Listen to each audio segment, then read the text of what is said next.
Hello and welcome to the Muscle Engineer podcast. I am as always your host Andre, and boy, it's been a while. I want to apologize for the lack of episodes.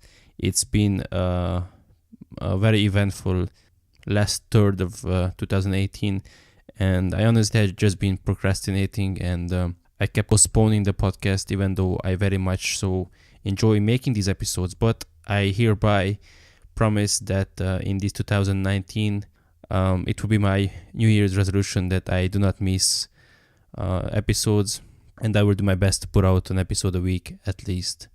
So with that, I wish everyone a happy new year, and I hope that we will make 2019 a very productive year and you will achieve all of your goals that you set out for yourself. In this episode, I am joined by not one but two people. I am joined once again by Vincent from Sparagna, who has been here before for the deload roundtable with Abel. And alongside him, I'm also joined by Marty Kendall, who you might be familiar with. Marty has been putting out some amazing content over at his website called optimizingnutrition.com, and he has a very, very popular Facebook group. And I have been following his work for a while now, so I'm very honored that he has been able to join me and Vincent in this episode. So this will be a first part actually of a more than 2-hour discussion that we had. And in this first part, we mostly focused on the concept of nutrient density, and we addressed a ton of questions and topics related to it, including how we should actually rank the nutrient density of common foods. What are some of the most beneficial foods if you want to maximize the nutrient density of your diet? What are some nutrients that are harder to get by and perhaps you should consider supplementing with? And we also addressed the controversial topic of the carnivore diet. I hope you enjoyed the episode, and I'm sure you will learn a ton from it. So with that, let's get right into episode 20 of the Muscle Engineer podcast with Marty Kendall and Vincent Sparagna. Vincent, welcome back to the podcast. Marty, welcome to the Muscle Engineer podcast. Pleasure to be here. Likewise. Great to have you on, guys. So, Marty, I think I only came across your work when you were featured on Denny's Sigma Nutrition Radio, and I was honestly really impressed with what you put out there. Thank you. And I really was looking forward to have you on, and thanks to Vincent, now we have this opportunity. Great to be here. We got chatting on Facebook, and then Vincent said, hey, we should have a chat on a podcast and record it. Looking forward to having a talk. Awesome. So the listeners should be familiar with Vincent already, but for anyone who is maybe not familiar with you, could you just briefly describe what you do with your nutrient optimizer, and maybe tell us a couple of words about that challenge you have going on right now in January? Yeah. Thank you for the opportunity. By day, I'm a civil engineer, so I sort of think systemically and systematically, trying to optimize things in my day job. And I suppose the background is wife is type 1 diabetic and trying to understand nutrition to optimize her blood sugar control and diabetes control, which is really relevant for a lot of people. So 3 or 4 years ago, I started blogging at optimizing nutrition and developed a whole lot of interesting thoughts, and it's sort of taken off and had a lot of fun doing that. And over the last year, we've developed the Nutrient Optimizer platform, which sort of implements all that and puts it into actionable tools that help people start at one end and come out the other where they need to be and where they want to be. So that's not just the detailed micronutrients or optimizing your macronutrients for your goals, but also, making it a daily habit to help you move forward one step at a time to do the little things that get you where you need to be. And then the challenge, we're looking at launching with a challenge starting the 2nd of January. I don't know when this is coming out, but people can jump in and be a part of that and basically access the Nutrient Optimizer platform for free until the 10th of February when that ends. So we've got 3 different categories. One is all-out weight loss, so how much weight in percentage terms can you lose during that 6 weeks.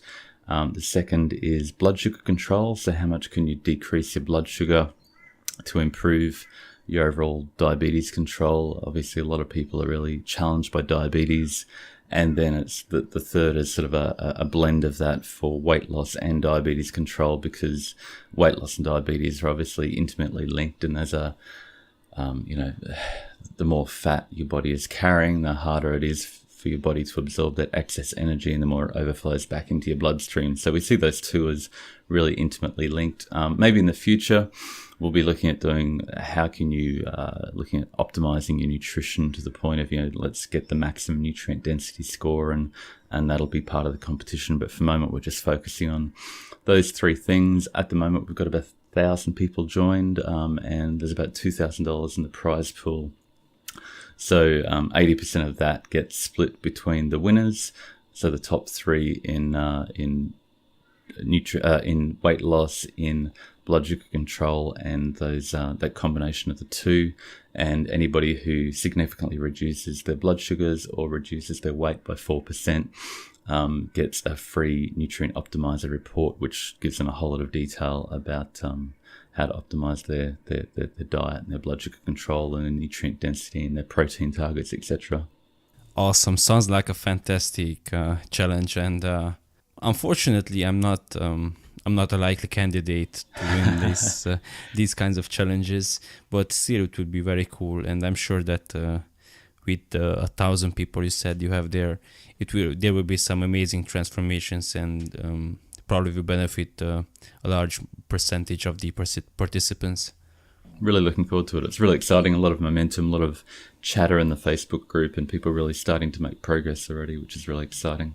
Yeah, for sure. And there's a huge benefit to the support group and the social and this whole sort of group environment, because it's really tough to succeed on your own. But when you are surrounded by like-minded people who are driven and are trying to achieve a similar result as yours, I assume that it can be very motivating, and it for sure will not hurt anyone. So definitely. So what about the blood sugar? How do you judge that? Is that fasted blood glucose? Is that HbA1c? What sort of markers are you investigating or following? Just simply morning blood sugar. So when you wake, take your blood sugar, and we're looking at how that decreases from when you start to when you finish. And part of the nutrient optimizer and part of the optimizing nutrition philosophy is managing the insulin load of your diet, which means just the amount of insulin that someone injecting themselves, like a type 1 diabetic, would need to inject. We can calculate that based on the macronutrient composition, and just stabilizing the insulin load of your diet helps to stabilize blood sugars. And that's often the first step we find in progressing to optimizing your weight. It helps to stabilize appetite. Often by that point, you get out of the hyperpalatable fat plus carb zone that we find we overeat a lot more when we have those mixtures of fat and carb. We sort of avoid that. And once you've stabilized your blood sugar, you can then move forward to maybe, hey, I actually want to lose a bit more fat. My weight loss is stalled. I want to keep moving forward. And that's where you sort of dial in the satiety and target fat loss all out. Brilliant. And this obviously is...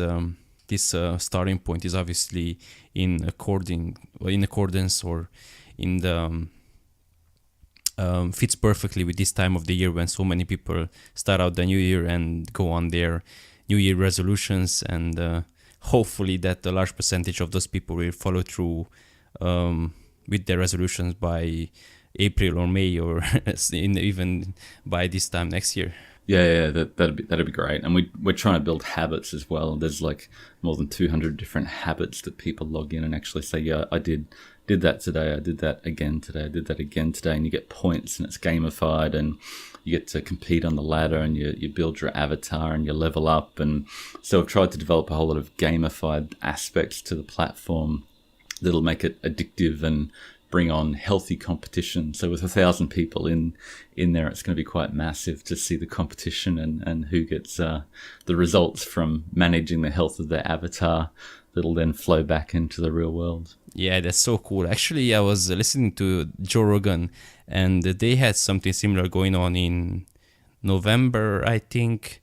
They had some sort of activity challenge going on who can get in the most activity. I think Joe won, but he said that he was doing sometimes 5, 6, 7 hours of running and weights and that kind of combined activity per day, which is just shows you how much people can actually how much work they are willing to put in when this sort of comparison is ahead of them, and especially if it's someone they know, a friend. I mean, we all have these thoughts, but I'm not going to lose to that person. I can show them that I'm better than them, I'm tougher than them, I can do more. So it's really cool. Yeah, we're trying to harness the power of addictive gamification and social media for good and not evil. So yeah, often we just sit on our butts and watch Netflix and scroll Facebook and don't actually do anything. But yeah, we can use that same technology to empower us to improve our lives. Great. Vincent, do you have any questions? Would you like to ask Marty something about this challenge? If I know it correctly, you are also joining this challenge as a participant yourself. It's pretty motivated by the sounds of it. Yeah, I'm going to win. 'Cause I'm pretty competitive. I love it. At least the weight loss part. I'm not pricking myself with a needle for blood sugar. But, yeah. One common criticism of this challenge, at least that I've heard, is the fact that you're monitoring success in weight loss with regards to percentage of body weight loss. And while that can make more sense than measuring this in absolute terms, it is still easier for a heavier person to lose a larger percentage of their body weight, and they can do so while sacrificing less lean mass loss. Do you think that this adversely affects the potential? Go on. Yeah, I think it'd be ideal to target fat loss, but I suppose we did go backwards and forwards on that and decided to target total weight loss just because, not everybody has a DEXA or body fat scales, and, that the bioimpedance, I think, are good over a long-term trend, but they fluctuate quite wildly on a day-to-day basis, so it's probably not as accurate to just have to look at the body weight based on what everybody has at home. But yeah, if you had a more of a clinical setting and it was a funded thing and everybody could go and do the DEXA and all those sort of things, it'd be definitely ideal to target body fat. And a lot of the platform is really focused on maximizing muscle gain and minimizing body fat through tweaking your macros and actually tracking your biometric progress to say, are you losing more fat than muscle? And if not, if you're losing more muscle than fat, let's dial in your protein to make sure you're not continuing to lose muscle. And that's a critical part. And I think it's really useful to track your biometrics to make sure that your current dietary setup is actually giving you what you want. So that's where the weight, body fat percentage and blood sugar are really key biometrics to actually know whether you're going in the right direction. Blood sugar is really important, not just for diabetes, but, just to know whether you're overfueled. If you wake up in the morning and your blood sugar's high, it's like, yeah, you had too much to eat, you ate too late, and you need to do something about it today. So, back to your point, yeah, it would be ideal, but it would exclude a lot of people. So, That's very fair. Although it is just worth noting that while fat loss is the overall goal here, weight loss can be influenced by various other factors. So, for example, you could get some weight loss by stopping creatine supplementation. You can get a bit of weight loss if you chop your arm off. Hopefully nobody will do that. You can also go about losing weight by, you can dehydrate yourself, spend a lot of time in a sauna, etc. Yeah, Vincent has some very fair points, but I mean, at the end of the day, we're not talking about hundreds of thousands or millions of dollars so that you desperately would have to win. And if you're being honest here, probably that person who has the most amount of weight to lose could probably use the most amount of motivation. I mean, if someone is, 15% body fat and they would like to use this challenge as opportunity to get down to 10, I mean, I don't think they would need the financial reward to achieve that. Meanwhile, a person who maybe has 45% body fat and they would like to get to 35 or 30 or 20 something, perhaps they would need that financial gain also to keep them motivated to do something about this. Yeah, it's free to be involved in the challenge without contributing to the prize pool. But if you put $50 in, you get to be part of the prize pool, and we just figure that's enough to keep people's interest and keep them going for the full 6 weeks to get to the end, and keep focused and keep going till the end. One potential suggestion that could improve adherence for fat loss potentially is having those who invested money into this actually upload shirtless selfies or whatever towards the beginning of the contest, such that we can get very accurate before and afters, but upload those to the group as to benefit from the group support adherence portion. Yeah, in the platform, there's an option to upload a progress pic, and we're encouraging people who want to be in contention for actually winning a prize, particularly to show this is me at the beginning, this is me at the end, to justify to validate their weight loss. But it'd be a really interesting challenge to see how it goes. And there's people already dropping weight, and one lady had massive drops in her blood sugar, and it's like, wow, this is really powerful, this is really cool, and I think it'll really help people overall. I think another very cool benefit to the Nutrient Optimizer platform is that it gives people a secondary goal to pursue all the while. It's not just about losing weight. It's losing weight while putting up the best numbers, or putting up at least good numbers with regards to nutrient density.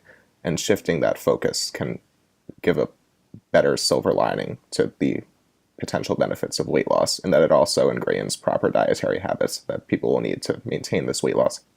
Yeah, definitely. And that's definitely our focus. Weight loss is nice, but definitely the maintainable long-term habits of improving your nutrient density, food quality, maintaining good blood sugar control, focusing on building lean body mass is definitely what we're most passionate about and have embedded into the platform. Okay, so Marty, good luck with the challenge, and I'm really excited to see the results. Thanks, man. Cool. So as our first main talking point for today, we should start with one key principle that you keep around at the forefront of pretty much every article you write, and a principle that should be a major characteristic of every successful fat loss diet, and that is nutrient density. So if Marty, if you'd like, could you please tell us how you like to define or how you like to think about nutrient density, and maybe we can move on from there. And I suppose at the simplest level, it's just the nutrients per calorie is how we think about it. But then it's more complex than that. I mean, the goal essentially is to say we need to get all our daily essential vitamins, minerals, essential fatty acids and amino acids from our diet without excess energy. So we say, well, that's our goal. And then how we measure that and how we quantify that gets more interesting. And there's been a number of different ways of looking at that. And Joel Thurman looked at it in terms of just vitamins and minerals and a whole lot of more esoteric measurements that not a lot of people quantify, or they're not quantified for all foods. And then Matt Lalonde did a really interesting piece where he said, well, screw that, we're going to look at all the essential vitamins and minerals and add them all up, and what comes out there is a very, very, very protein heavy diet that's like 60 to 70% protein, and on a per unit weight basis. And that, like, when I looked at that in more detail, that didn't make as much sense to just be eating bacon or just be eating muscle meat. So I said, okay, what we really need to do, nutrient density in a way is dependent on who you are, what your goals are, and what your current diet is. So if you're not getting enough potassium and magnesium and calcium, nutrient density for you are foods that contain more of those nutrients that you need more of. But if you're a vegan and on a plant-based diet and need more B12 and omega-3 and choline, then nutrient density means something different to you. So what we try to do is say, who are you? What's your baseline diet? What's your diet type? Are you paleo, are you low carb, are you keto? And we sort of typify typical nutrients that those people are lower in, and say, well, these are the nutrients that you'll need to target, and therefore these are the foods that contain more of those nutrients, not just one, but maybe 8 or 10 of those essential nutrients that people find harder to get. And then if you want to go go to another deeper level, you can actually quantify that and track your own food and say, what's my typical diet over a week and which foods will help me rebalance that. And we enable you to log your food in Chronometer and then upload it to the Nutrient Optimizer, which will then tell you which foods and which meals you should prioritize to keep rebalancing your micronutrient profile. And people over a number of weeks of doing that and just continually refining their diet have really good results. And a lot of them go, wow, I'm satiated. I don't feel as hungry. I'm able to get away with less food than I used to when I pursue and prioritize nutrient density. Yeah, I've actually seen that tool, and it's such a fantastic resource for people that they can upload their data and they get a feedback on what they're missing. Because, for example, they might eat the same stuff day in and day out, especially if they are more of the hardcore bodybuilder type who only eats these amounts from these foods, and they might not even realize that they might be going for days or even weeks or even months while being deficient in this particular micronutrient, and that could potentially lead to some health issues down the line. So it's a very, very cool tool you have developed there, Marty. It just seemed obvious that someone should have developed it, but it needed to be done and nobody had done it, so we got out there and did it. One comment concerning Marty's response to your initial question. You note that, at least on an individual level, you rate nutrient density depending on which nutrient the individual is in need of. But I've also seen you publicize a few charts that have nutrient density as its own axis in a graph. For a general nutrient density rating, how do you rank the different levels of nutrient content in different foods? So for example, if you have two isochloric foods that have the same number of calories, one of these foods has more sodium and the other one has more potassium. Which would be more nutrient dense given your calculations, and why? Yeah. As you said, I've quantified nutrient density for about 100 different, slightly different approaches to food, whether it be autoimmune, paleo, or low carb, or ketogenic, or lowest protein, or whatever, just to try and develop some relationship between nutrient density and different sort of food approaches to diet and food. But the overall nutrient density score we look at is to say, well, you've got 34 essential nutrients, and we need all of those. And you have to see it visually, ideally, but we put a cutoff at 3 times the adequate intake for all of the nutrients. So if you're getting 20 times your vitamin K1 requirement, we say, well, that doesn't count, only 3 times counts. So if you are able to get 3 times your adequate intake, you get a score of 100%. So why is it 300%?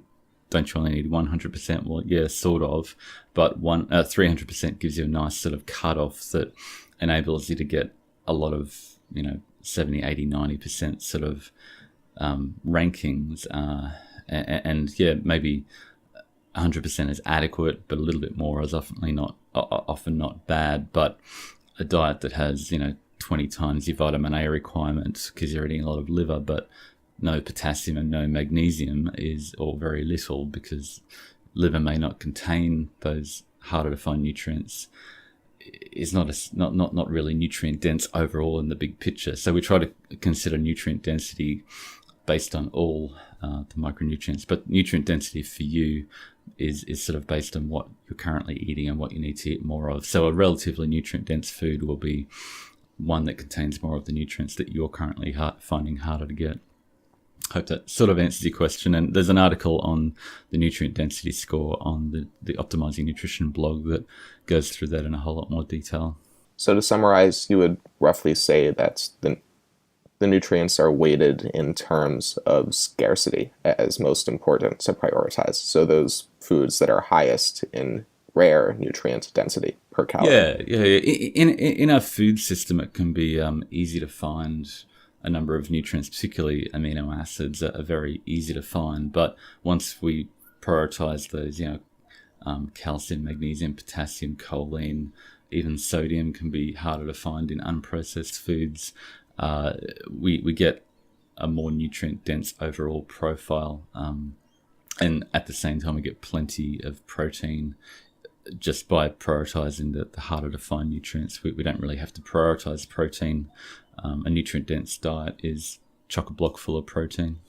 So considering that is out of the way, and we know how these nutrient scores are being ranked, I noticed that some foods many consider to be nutrient-dense, for example, avocados, nuts, legumes, or dairy, tend to rank low in terms of nutrient density on your scale, so that is per calorie nutrient density. Can you explain why this might be the case and what its implications are? I suppose that's the fundamental concept of nutrient density, is it's nutrients per calorie. So if you're only eating 2,500 calories per day, or you're dieting down at 1,000 calories a day, if you're really aggressive, you've got to get your nutrients in with those available calories. So an avocado may have heaps of potassium, heaps of fiber, but it's a very fatty food that sure, we may want our monounsaturated fats, but it doesn't contain all those other nutrients at the same time in a high nutrient to calorie ratio. So, nutrient density is like keto. It's a term that a lot of people use to describe the foods that they like and I think are good, but have got no rational, numerical, quantitative way of defining why they think that it's nutrient dense. So yeah, things like avocados, nuts, and dairy are fine foods, and people do really well on them. And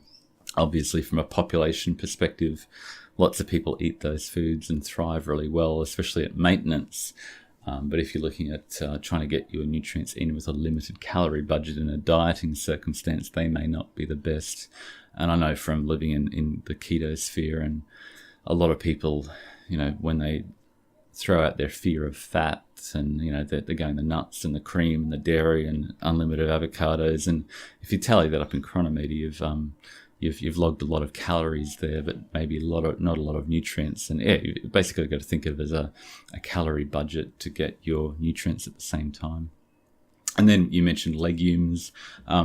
Legumes do okay if you say, well, I'm plant-based only. I don't want any animal-based foods, and they tend to come to the fore to provide you protein and things that your animal-based foods tend to provide. But if you've got animal products in your diet, if you're an omnivore, then legumes don't really rank really high. They're fine foods and they do okay, but they're just not optimal if you're looking for the optimal nutrient density approach. Interesting. And what would you say of a counter argument to this position on consuming dairy or legumes or avocados or whatever? Thinking that perhaps looking at nutrient density in these cases might be short-sighted if nutrient density can account for things like different phytochemical contents or differences in probiotic content, other compounds that might be beneficial for health outside of mere nutrients. Yeah, I mean, what we can quantify, you've got to deal with what you can quantify, and there's a lot of esoteric arguments about viscosity and phytochemicals and tannins and anti-nutrients and all those sorts of things that you can bring into the picture. But if you can't quantify it, you can't really systematize it. So what we do is say we know about 34 essential nutrients that we can quantify. We've got the USDA database for 8,000 foods, and we can use that to quantify meals, etc., etc. So, I mean, they're really nice arguments, but if you can't quantify it, you can't really systematize it and use that data. And really, if you do have a diet that contains a plenty of those essential nutrients, then I think you're typically going to get all those other nice to haves as well coming along for the ride. And from a anti-nutrient bioavailability perspective, if you eliminate the nutrient dense foods, which tend to be vegetable oils and starches and highly processed grains, then you eliminate a lot of those anti-nutrients and those other things that people get the knickers tied in a knot about to try and reject the idea of nutrient density. But, you by following a nutrient-dense diet, you eliminate those things that have the things you don't really want. So, Tak, have any comments? Yeah, so I really, really like, Marty, that you also keep calories in the forefront, because we all know that there are those, there are the ketards who just measure millimoles and only care about those values, and there are the insulin guys who only care about insulin and say that calories don't matter. So it's really cool that you're not only prioritizing nutrients, but you're also prioritizing energy intake, which is something that we can all agree on that is super important. It's probably even more important than nutrients themselves for weight loss and body composition. Yeah, it's definitely all interrelated, and once you energy balance is really important. I think, if you could argue it's the most important thing that you need to worry about when it comes to diet, but at the same time, not many people, other than the dude who did the Twinkie diet, who said he was really, really, really hungry, can stick to a really, really crap diet that is nutrient poor, full of fats and carbs together, and continue to lose weight. We tend to be creatures that respond to our appetite and tend to eat enough not to feel insanely hungry, because our body just knows how to survive and preserve lean muscle mass, and that's the priority. So you'll find a way of,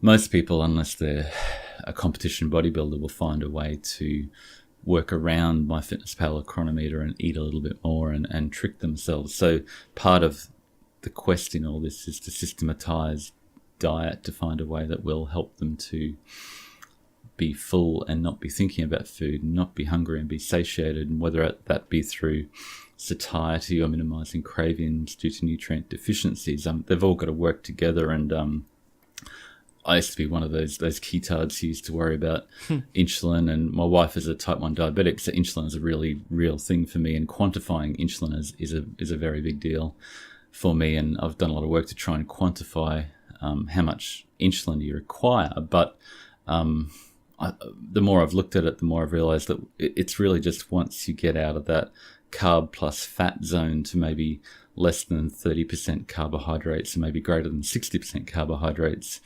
you eliminate all those processed, hyperpalatable, low satiety, low nutrient density foods that enable you to be satiated. And you look at your chronometer and what have I tracked? It's like, oh yeah, I'm really easily under my target today. And I didn't really have to think. I didn't have to deprive myself. I didn't have to strain. And, I'm not thinking about that donut and the cookie and the thing I'm eliminating from my diet because I'm satiated. So it's all interrelated. And yeah, but calories are potentially the most important and the end goal, but I don't think it's always, prioritizing calories alone is not always the way to get to that end goal, at least for the general population who's not weighing and measuring everything they eat. Oh yeah, 100%. I just insist on it because I like to start from first principles, and if you cannot agree on energy balance first, then we're just kind of talking past each other, and it's really becomes an unproductive argument. Definitely, and energy balance really matters. And on the measuring millimoles of ketones,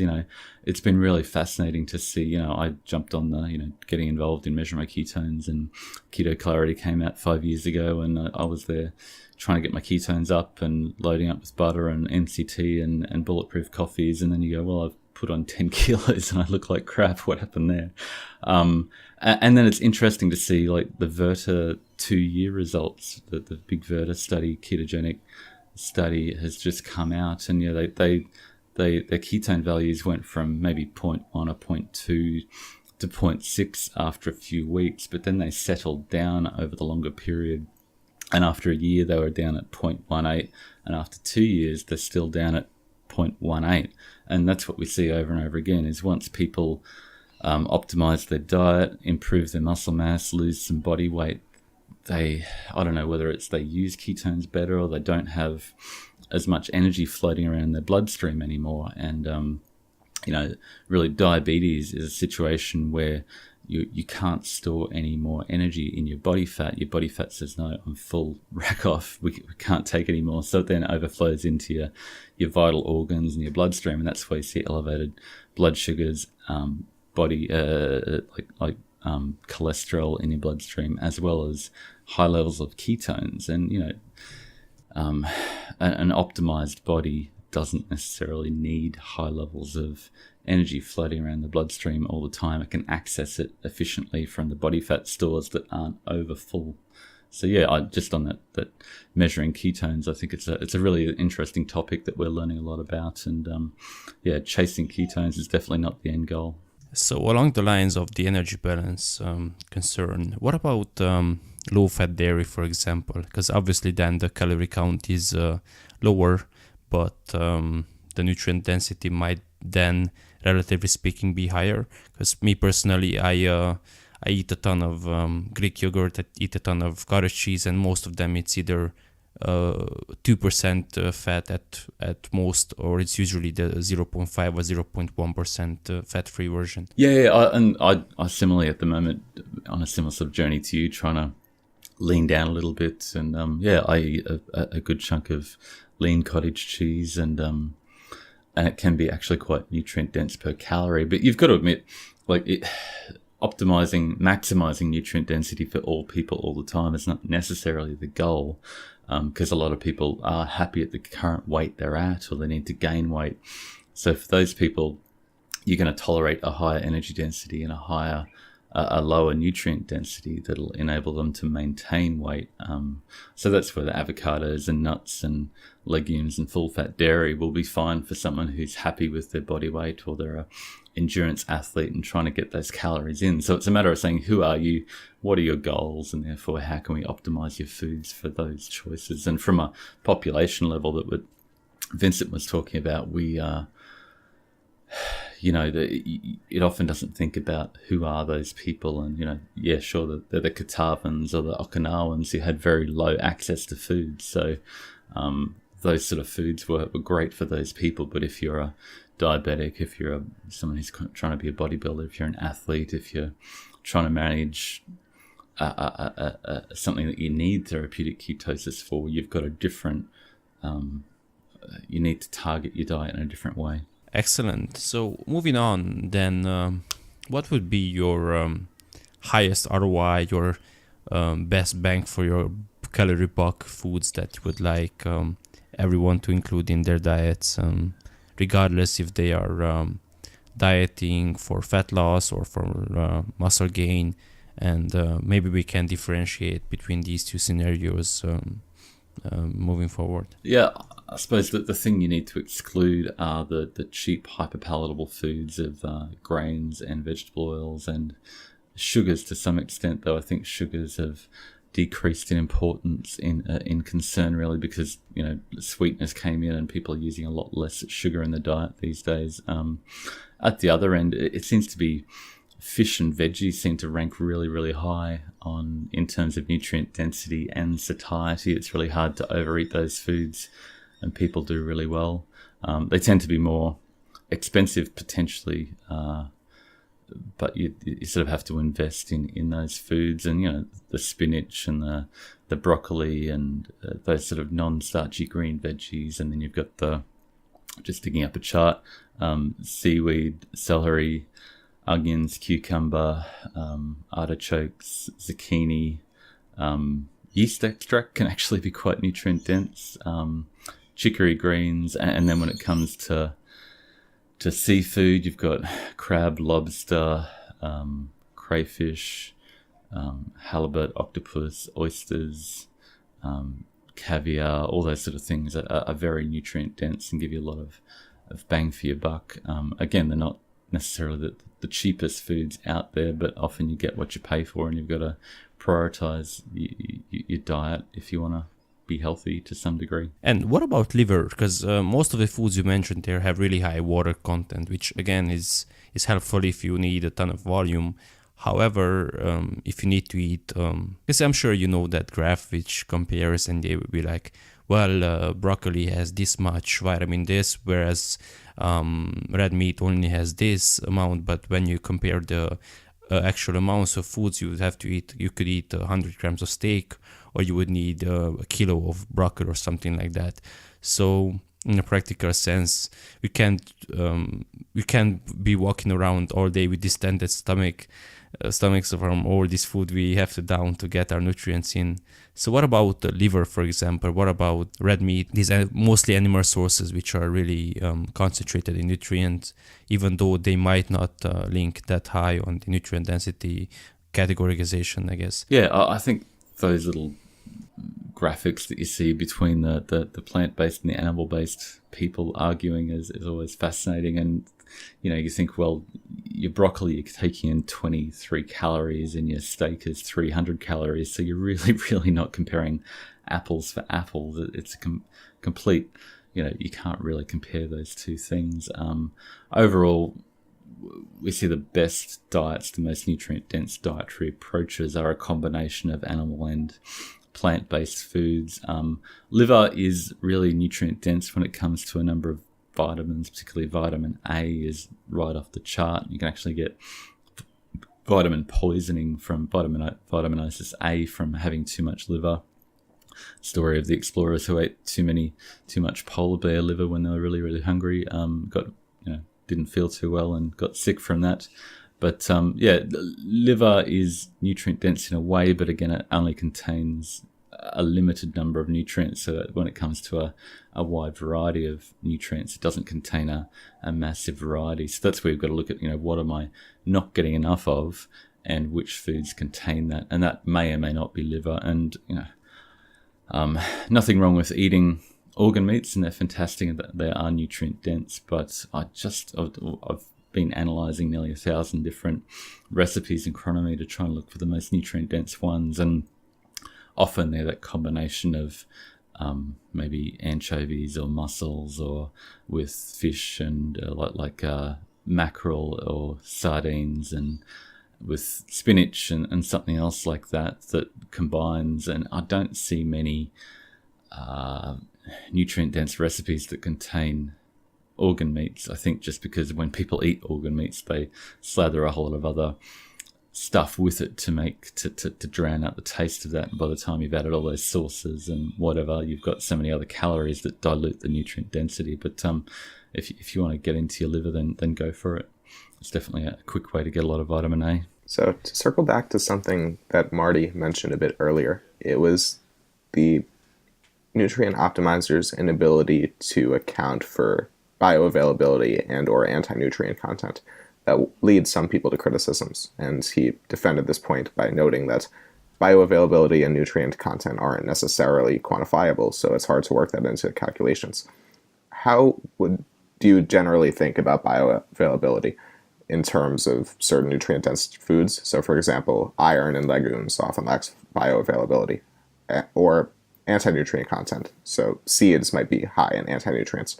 What are some general thoughts to keep in mind when the practical dieter is thinking about either bioavailability or nutrient density?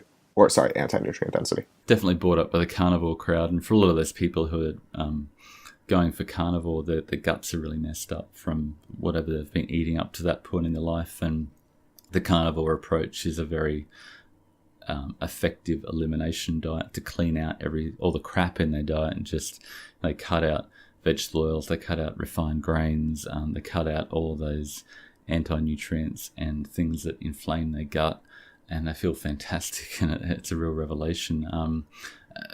And all power to them. I would suggest that maybe they try some more nutrient-dense, autoimmune-friendly type foods to add back into their diet to see if they can tolerate those, to see if they feel better. To some degree, you're not really improving the strength of your system by avoiding everything that's inflammatory. Maybe you have to do that. Maybe you can add back things to add more variety and more nutrients. But from a bioavailability point of view, iron and vitamin A are definitely less bioavailable from plant sources, but those two things are very, very easy to get from your diet, especially from an omnivorous diet. So whether your iron comes from plant-based or animal-based sources, you're going to be getting more than the minimum amount. Omega-3 I definitely think is hard to get from plant-based sources, and it's not bioavailable in plant-based sources, so you're probably going to have to go to animal-based food, but it's not hard with a bit of fish in your diet to do that. And I definitely think the carnivore crowd could do with a bit more fish and maybe eggs to get the choline to balance that out.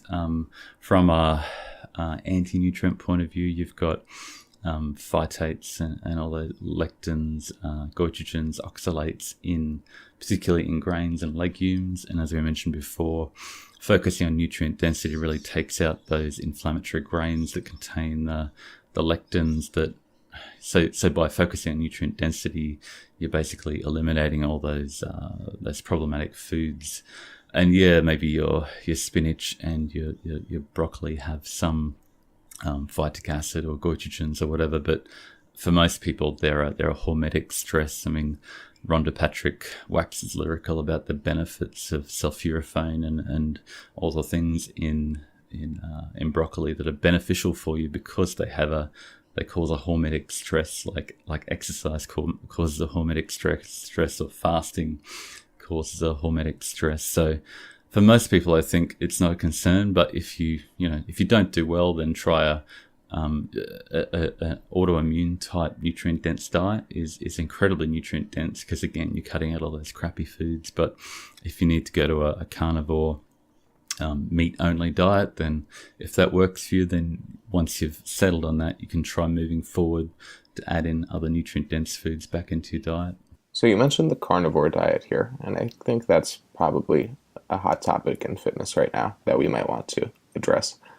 So concerning the carnivore diet, what are some of the primary benefits as you see them? To name a few that I've observed, it provides people with consistency, which can improve dietary adherence. It's relying on principles that are easy to follow, the simple rule of only eating meat. It implies a ketogenic state of metabolism, which we can get into as you push back against that a bit. But it does require people to consume under 50 grams of carbs, and this leads to spontaneous reductions in energy intake. So this might lead to a caloric deficit, which improves people's weights over time. Many people consider this to be a satisfying diet, which is useful for adherence longer term. And those with the FODMAP or plant consumption-induced gut issues that you mentioned can find relief in consuming meat products that are more easily digested. Plus, it's pretty easy to cook meat in most cases, and the physiological pro of the carnivore diet is its high protein content, which can help preserve muscle mass, just to name a few. Anything you have to add there? I suppose it's fascinating to lurk in these Facebook groups and you see, that the carnivores getting miraculous results where they do really, really, really well and they swear by it and this is the only way. And then you go lurk in the plant-based vegan groups and they say the same thing about their diet, that this is the only way and they feel fantastic. I suppose the commonality, I've thought about this a lot, and the commonality seems to be that it just eliminates those highly processed mixtures of processed grains, starches, and vegetable oils that are just dominating a diet. So if you eliminate those things, everybody thrives. And any diet that does really well, it doesn't prioritize things that come in a packet that have artificial flavorings and are mainly nutrient poor starches and vegetable oils. So yeah, it's amazing how much that has those food sources have just boomed over the last 50 years because they're so cheap. And they also make for very hyperpalatable foods that fill our glucose and fat stores at the same time in a way that just doesn't occur in nature. So your body goes, wow, I just need more of that.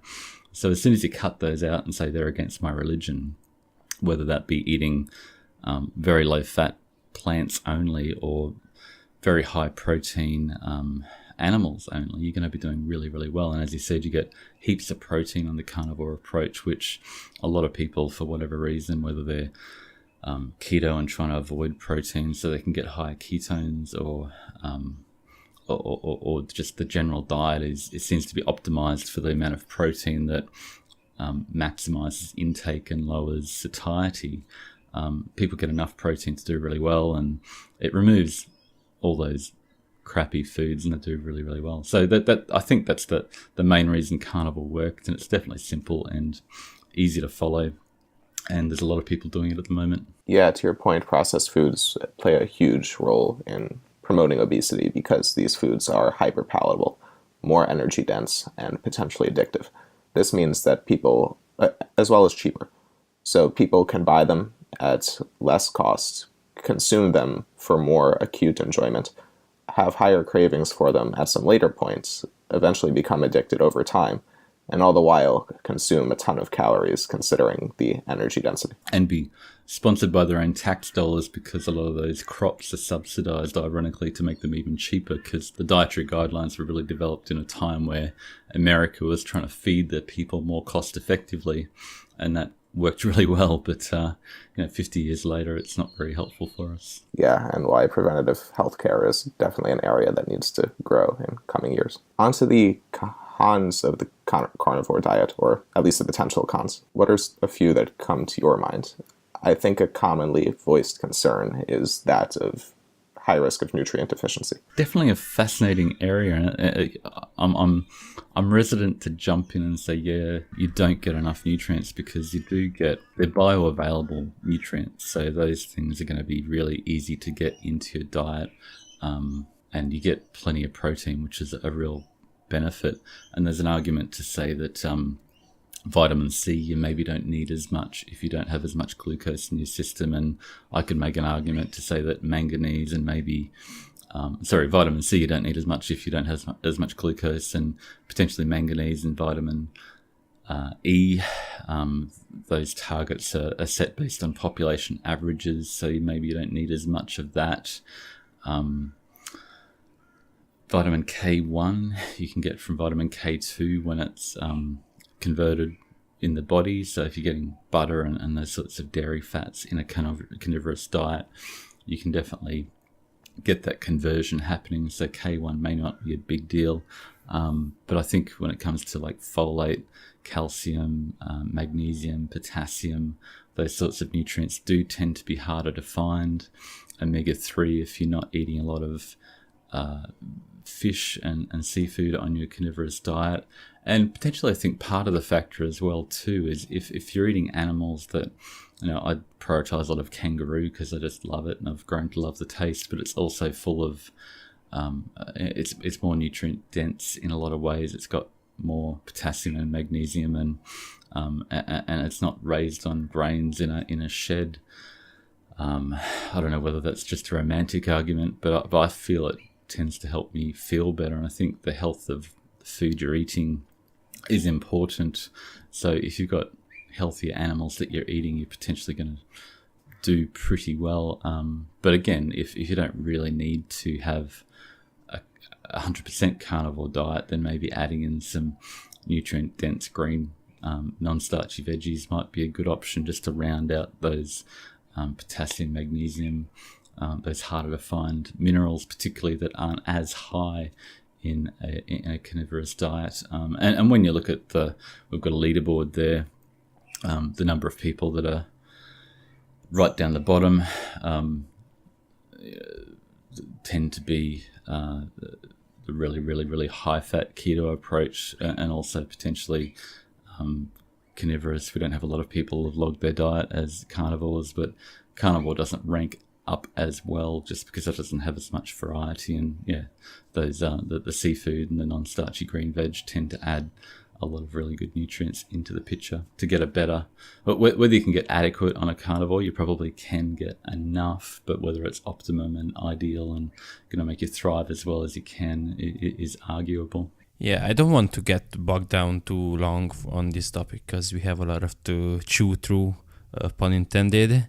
But I do wonder how many people do not succeed on this, because obviously if someone fails on a particular approach, they won't remain in the Facebook group and they won't brag about how miserably they failed. So it's automatically you kind of get the self-selection and the survivor bias there, both when it comes to veganism and both when it comes to carnivore diets. So that's kind of one consideration that we could just be seeing the people who survived, in quotation marks, not literally, but those who managed to stick to it. And just from what we discussed here, I mean, we can all agree that variety is the spice of life, as they say, and the more diverse you can make your diet, the better. Not just physiologically, but also psychologically, socially. I mean, just imagine having a girlfriend or a wife and, honey, what are you eating today? The same stuff I've been eating for the past 20 years, meat. I mean, doesn't sound like an interesting or entertaining way to live your life. I mean, if it is for you, then good for you. But I don't think many people will enjoy this. And then we have the potential long-term effect that may or may not be there. Just a pedantic note, I wouldn't necessarily agree with the notion that diversity is the spice of life with regards to nutrition, because that really only applies if you're implying that you wouldn't consider consuming industrially produced trans fatty acids and or many of the processed foods that are sold in a grocery store. Because while some of those foods can be consumed at different points in time for psychological purposes, and just to maintain your sanity given the current food environment, it's probably not physiologically optimal to consume a wide array of processed foods or other low nutrients sources. Yeah, and maybe just to add to that as well, to be a pain in the ass there, sensory-specific satiety is a thing, and if you're eating a wide variety of things, then it's easy to eat more. So if, variety is the spice of life if you're trying to eat more and put on more weight. But if you're trying to really cut down, your lean bodybuilder diet is not going to be very entertaining, if you know what I mean. So yeah, it depends on your goals again, But having a wide variety of foods that are from a short list that are deemed to be nutrient dense or optimum for your goals is probably ideal. I think we try to say, well, here's the list of foods and here's the list of meals from a wide variety of, that are going to be good for you. And you can choose within that whatever you feel the urge for at that point in time. And you're probably going to gravitate towards the things that you actually need at that point in time. But it's good to exclude the things that are definitely not going to be good for you. Oh yeah, 100%. I was just thinking, for example, if you talk about the extremes and just eating meat or just eating plants or just eating these 3 foods or these 6 foods, I mean, simply having fruits that are only available during these months, and then having some other fruits that are only available during these winter months, for example. That kind of stuff, that kind of variety is something that I personally would not like to limit myself from, just because I have this belief in my head that may or may not be beneficial. Okay, so just to circle back to the nutrient density, I have a couple of further questions about it. So what are the nutrients that perhaps are the toughest to get in and you would consider supplementing with?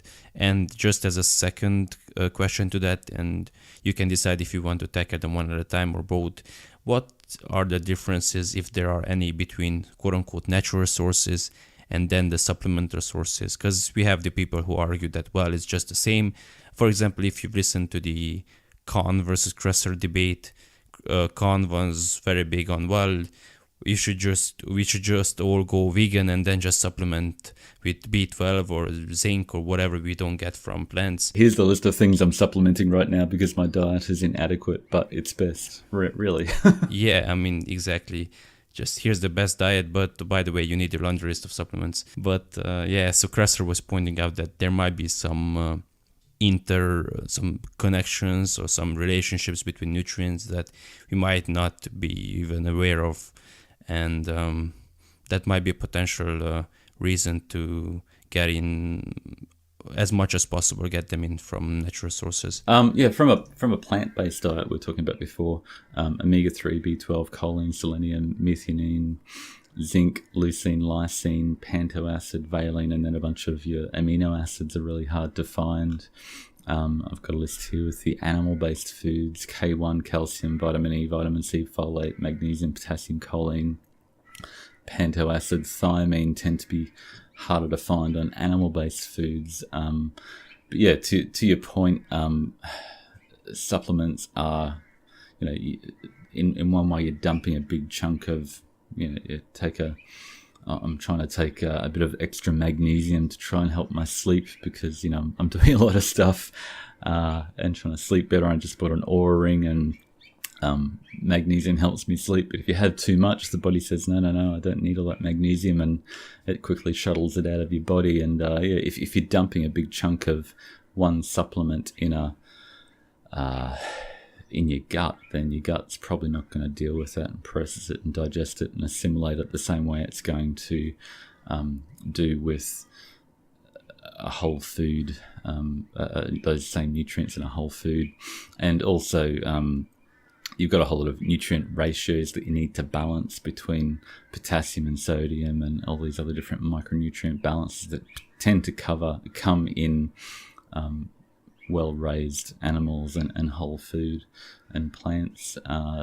So yeah, you need those balances. And Cressa talks a lot about calcium supplementation not being beneficial. And I think there's a recent release that fatty acids, omega-3s from aren't as efficacious as actually eating fish. So yeah, definitely you're much safer to prioritize whole foods that are nutrient dense and then supplement if you need to. And I suppose the nutrient optimizer gives you a way to continue to improve your diet, so then you don't really need to rely on nutrient supplements as a crutch. But at the same time, I've got to mention that, over the last 50, 60, 70 years, as we've continued to farm the same lands again and again and again and again and just add fossil fuel-based fertilizers and maybe a bit of potassium, those crops that we get out of those foods, those lands, and that we then feed to our animals, tend to be much lower in particularly calcium, magnesium, sodium, a lot of other nutrients. So we're getting much more nutrient depleted foods in our shops that are grown for cheapness and speed and color, not necessarily flavor or taste or nutrition, which tend to come packaged together. So there may still be some role for some supplementation, but if you can find out what you're actually eating and what you need to supplement, which will be different on a case-to-case basis, then that can be a good thing.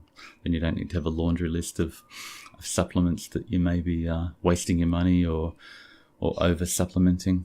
I think that's probably right. As a general rule, it's better to get your vitamins, minerals, and other beneficial compounds from plants or whole food sources, rather, that have a lot more data behind their efficacy. And then if you need a shotgun approach because you think you're at risk for a deficiency in any nutrient, then a multivitamin or some other supplement might be a last-ditch approach to fulfilling your micronutrient needs.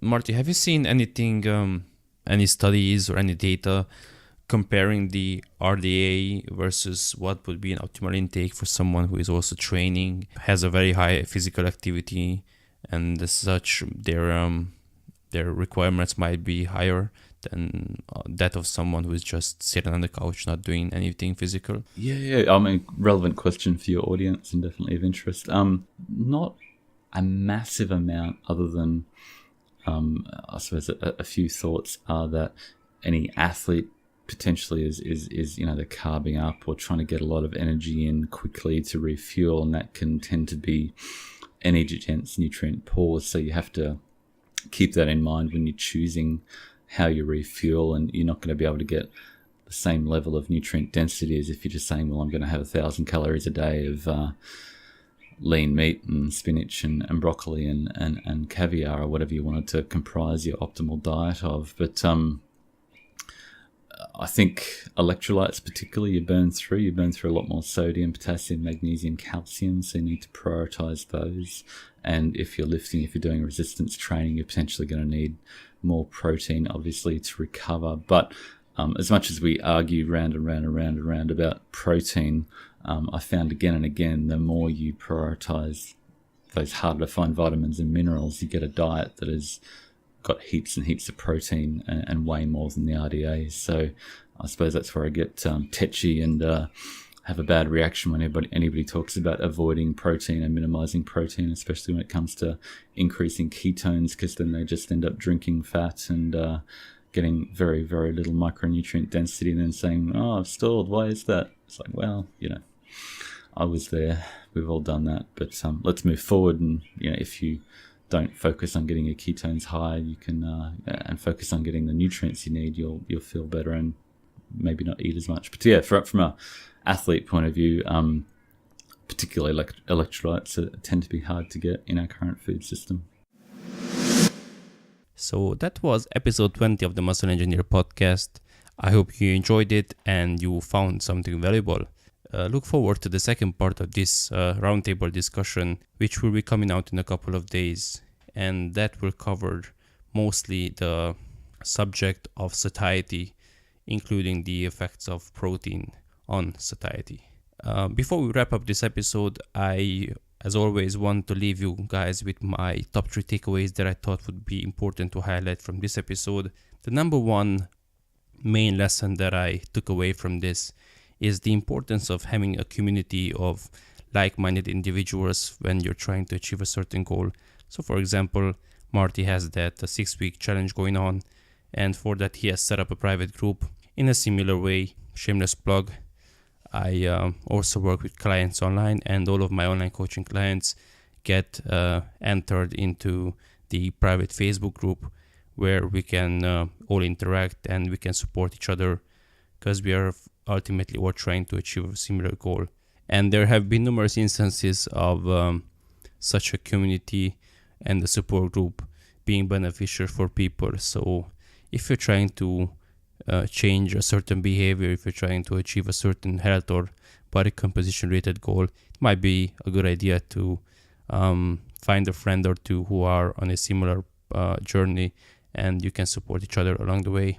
The second point I wanted to highlight is the idea that while prioritizing nutrients is certainly a very good idea, you also must keep in mind that calories are the number one priority to tick off from your list of things to focus on. So while prioritizing nutrients is certainly beneficial, you can very easily go over your calorie target for the day, for example, by eating nut butters and peanut butter and nuts and other nutrient-dense food sources that also pack a ton of calories. That's why I always put calories as the number one priority, and then we list out the macro and micronutrients that we must hit through our food sources. And the third takeaway point is related to the second one, and is this idea of always keeping context in mind. So for example, if gaining weight is your goal but you find it very hard, then it might be a good idea to deprioritize nutrients a bit and reach for the more quote-unquote empty calories, more of the nutrient void but calorie-dense food items that can help you drive those calories in while keeping food volume and satiety a bit lower. And obviously in the opposite situation, you would do the opposite strategy and you would mostly focus on nutrient-dense and high food volume options when buying your groceries, for example. Ultimately, it's all individual, and you just gotta make your educated choice and take the best decisions to reach your own goal in the most straightforward manner. So with that, I think I'll end the episode here. I once again hope you enjoyed it and you found it beneficial. And until the next episode comes out, take care.